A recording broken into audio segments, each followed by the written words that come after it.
So the first step is to download the Windows 11 ISO. So if you want Windows 11 on your unsupported PCs, you need to download the ISO, which I actually already have.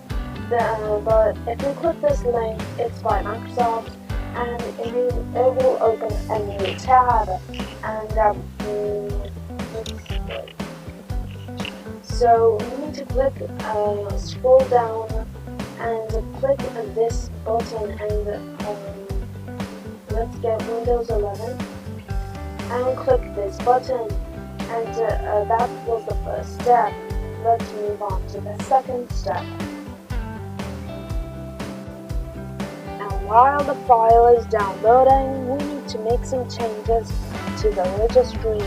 Now, in order to open up the registry, you go down here and click on the Windows icon, and the Windows thingy, and just type in registry editor. And I recommend you opening this as an administrator. So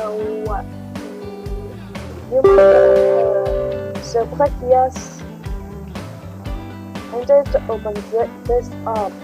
And over here, I'm going to leave a command in the directory in the description. Just go over here, and you need to next.